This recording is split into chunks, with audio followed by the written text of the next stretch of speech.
Halo teman-teman, selamat datang di Value Stock. Hari ini saya akan membahas analisa fundamental Tower kuartal ketiga tahun 2020. Oke, ini disclaimer-nya. Yang pertama, ini merupakan sharing analisa fundamental, bukan ajakan beli jual ataupun hold suatu saham, dan keputusan investasi ada di tangan teman-teman selaku investor.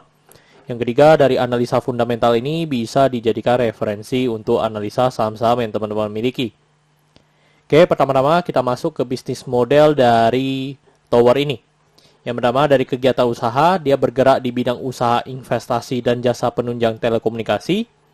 Untuk sumber income-nya dari jasa penunjang telekomunikasinya, yaitu dia memiliki 21.373 tower. Terus untuk segmen usaha atau marketnya untuk Indonesia, untuk kasus hukum, saat saya melakukan analisa ini, saya tidak menemukan adanya kasus hukum yang terkait dengan tower. Dan kepemilikan sahamnya dimiliki oleh PT Sapta sebesar 51,91%, masyarakat memiliki 46,07%, dan sisanya treasury sebesar 2,02%. Oke, kita masuk ke revenue-nya. Jadi teman-teman bisa lihat dari 2014 sampai 2020 cukup konsisten ya, dari segi pendapatannya selalu mengalami kenaikan. Dan kenaikan 2019 kuartal 3 dengan 2020 kuartal 3 sebesar 19,1%. Dan bisa kita asumsikan jika kuartal keempatnya memiliki kinerja yang sama dengan kuartal 3, maka sampai akhir tahun akan mengalami kenaikan sebesar 15,7%. Which is ini perusahaan memang kebal dengan COVID juga ya teman-teman. Yang dimana di tahun 2020 ini kita sedang pandemi, tetapi untuk perusahaan tower ini tidak mengalami kena dampaknya ya teman-teman dari pandemi ini. Terus dari segi net profit kita bisa lihat juga cukup beragam. Dan tapi dari 2014 sampai 2020 cukup konsisten ya mengalami kenaikan. Dan kenaikan 2019 kuartal 3 dengan 2020 kuartal 3 sebesar 18,8%. Dan seperti tadi, jika kita asumsikan kuartal keempat yang memiliki kinerja yang sama dengan kuartal 3, maka sampai akhir tahun akan mengalami kenaikan sebesar 7,7%. Terus dari segi asetnya juga konsisten mengalami kenaikan, dan kenaikan 2019-2020 sebesar 20%. Terus dari segi hutangnya juga konsisten mengalami kenaikan, dan kenaikan 2019-2020 sebesar 24,3%. Terus dari segi modalnya juga sama, selalu konsisten mengalami kenaikan, dan kenaikan 2019-2020 sebesar 10,7%.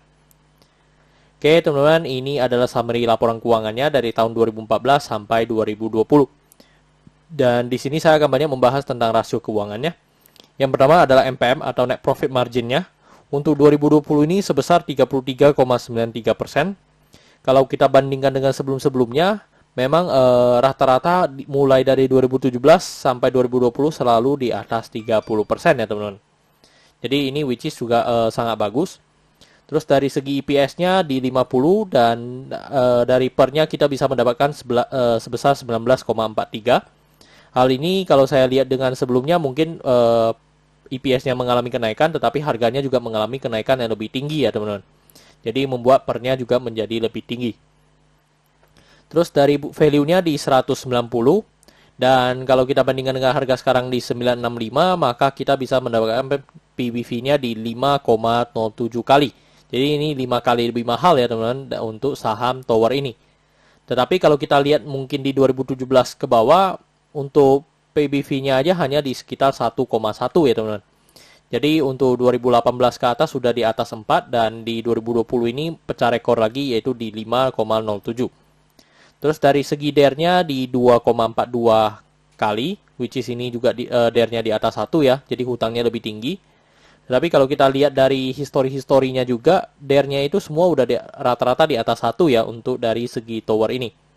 Terus dari ROE-nya di 26,12%, which is ini juga sangat bagus ya teman-teman, yang dimana ROE-nya di atas 9% atau 2 kali bunga deposito yang saya anut. Terus untuk ROA-nya di 7,63%. Dan di sini saya ingin membahas sedikit tentang DER-nya. DER-nya itu karena aku rasa karena kerjasama ya teman-teman, yang dimana dia leasing atau dia partnership, jadi membuat hutangnya cukup besar. Oke teman-teman, saat video ini dibuat untuk Tower ini di harga 965, dan dari analisa fundamental saya bisa mendapatkan nilai intrinsik dari Tower ini sebesar 760. Jadi memiliki margin of safety minus 21%. Oke, teman-teman, ini adalah kesimpulannya. Yang pertama adalah produk dan jasa, saya berikan status oke. Karena perusahaan ini saya bisa melihat prospeknya 5-10 tahun ke depan. Untuk GCG, saya berikan status oke karena tidak adanya kasus hukum dan memiliki pemegang saham mayoritas. Untuk revenue dan net profit, saya berikan status oke karena mengalami kenaikan, apalagi kenaikan di tahun 2020 ini ya, yang dimana di masa pandemi. Terus untuk aset, saya berikan status oke karena mengalami kenaikan. Untuk liability, saya berikan status no karena DER-nya di atas 1. Untuk book value, saya berikan status no karena harga jual sekarang di atas harga book value-nya. Untuk secara sektor, sebenarnya tidak ada hal yang perlu kita concern, jadi jika liability-nya no, maka secara sektor saya berikan status no. Untuk ROE, saya berikan status oke karena di atas 9% atau 2 kali bunga deposito yang saya anut. Untuk margin of safety, saya berikan status no karena negatif. Untuk dividen, saya berikan status oke karena selama beberapa tahun terakhir ini, untuk tower ini udah sangat royal membagikan dividennya kepada investor. Oke teman-teman, jadi kesimpulannya adalah 7/11. Dan pertanyaannya adalah apakah saya akan membeli saham tower ini? Teman-teman, saya mungkin akan tertarik ya untuk membeli saham tower ini karena menurut saya di zaman sekarang untuk teknologi, apalagi di komunikasi, pasti akan lebih maju lagi. Jadi ini pasti high demand ya untuk perusahaan ini. Jadi kalau tanya saya apakah saya akan membeli? Saya akan membeli tetapi tidak pada harga sekarang ya teman-teman. Karena harga sekarang menurut saya juga harga yang over value. Dan jika ini perusahaan menurut saya cukup bagus, tetapi kalau kita beli di harga terlalu mahal juga tidak menjadi terlalu bagus ya teman-teman. Oke teman-teman, saya rasa cukup sekian untuk video kali ini. Jangan lupa untuk like dan subscribe. Jangan lupa juga untuk follow saya di Instagram saya di royken13. Dan jika teman-teman ada kode saham yang ingin saya buatkan analisa seperti ini, silakan tinggalkan di kolom komentar untuk kode sahamnya. Dan nanti akan saya buatkan listnya dan teman-teman bisa vote di situ untuk saham-saham mana yang akan saya prioritaskan untuk saya cover terlebih dahulu. Oke teman-teman, see you in the next video. Bye-bye.